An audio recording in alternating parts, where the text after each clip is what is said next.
Ada sebuah kisah yang tersembunyi di balik sebuah rumah tua yang terletak di pinggiran kota. Rumah itu sudah lama kosong, sejak pemiliknya yang lama pergi tanpa jejak. Namun, cerita tentang rumah ini beredar di kalangan penduduk sekitar. Mereka mengatakan bahwa rumah itu dihuni oleh makhluk yang tidak terlihat, makhluk yang sangat ingin tahu tentang penghuni yang baru. Suatu malam, seorang pemuda bernama Dito memutuskan untuk menyewa rumah tersebut. Dito baru saja pindah ke kota itu dan mencari tempat tinggal yang murah. Rumah itu terlihat biasa saja, meskipun ada beberapa tanda-tanda kerusakan. Namun, Dito merasa tidak ada yang perlu dikhawatirkan. Pasti hanya cerita orang-orang saja, pikirnya. Pada malam pertama, setelah seharian membersihkan rumah, Dito merasa lelah dan memutuskan untuk tidur. Namun, ketika lampu kamar dimatikan dan kegelapan menyelimuti, ia merasakan sesuatu yang aneh.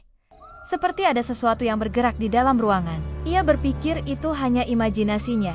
Tetapi suara bisikan yang datang dari sudut kamar membuatnya terbangun dengan kaget. Suara itu semakin jelas, seperti seseorang yang berbicara pelan.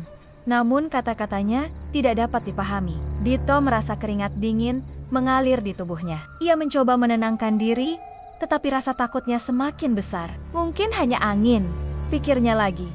Meskipun hatinya mulai ragu, beberapa malam berlalu dan kejadian-kejadian aneh terus terjadi. Pintu yang terkunci sendiri, suara langkah kaki di lantai kayu yang seakan mengikuti pergerakannya. Dan yang paling mengerikan adalah bayangan gelap yang kadang-kadang terlihat bergerak di luar jendela. Meskipun tidak ada orang di luar, Dito semakin merasa tertekan dan mulai khawatir jika ada yang tidak beres dengan rumah itu. Pada suatu malam yang sangat gelap, ketika Dito mematikan lampu untuk tidur, ia merasakan sesuatu yang sangat dingin menyentuh wajahnya. Panik, ia membuka mata dan menatap kegelapan. Namun, ada sesuatu yang lebih menyeramkan di depan matanya.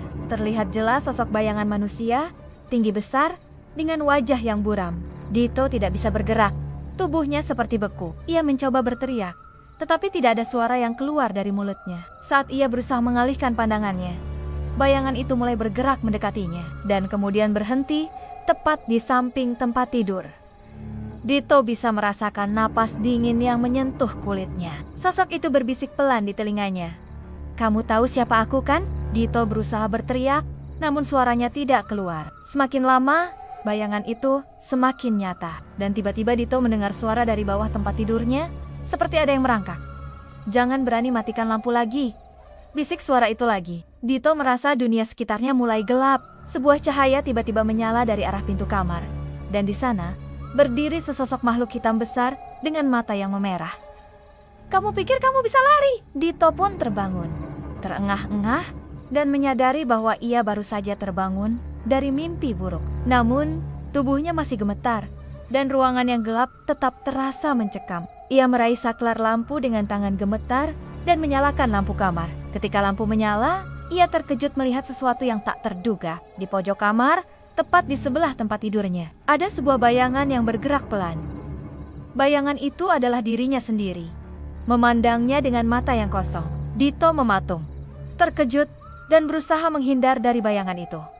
Namun, bayangan itu semakin mendekat. Suara bisikan itu kembali terdengar, lebih keras dan lebih jelas. "Aku sudah ada di sini. Sejak kamu mulai tidur, Dito. Aku yang menunggumu." Dito berlari ke pintu. Namun seketika, pintu itu terkunci sendiri.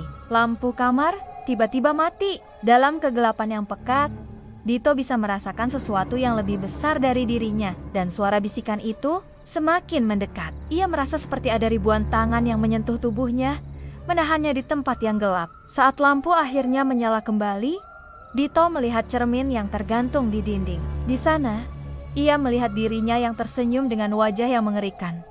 Bukan wajahnya yang asli, melainkan wajah yang penuh kebencian dan kejahatan. Ternyata, Dito bukan hanya terjebak dalam rumah tua itu. Ia telah membuat kesalahan besar dengan memilih tempat itu sebagai rumahnya. Sosok yang selama ini ia lihat makhluk yang menakutkan adalah penghuni asli rumah tersebut. Dan yang lebih mengerikan lagi, sosok itu sudah menjadi bagian dari dirinya sejak ia pertama kali tidur di tempat itu. "Sekarang, kamu yang menjadi aku," bisik suara itu dengan penuh kepuasan.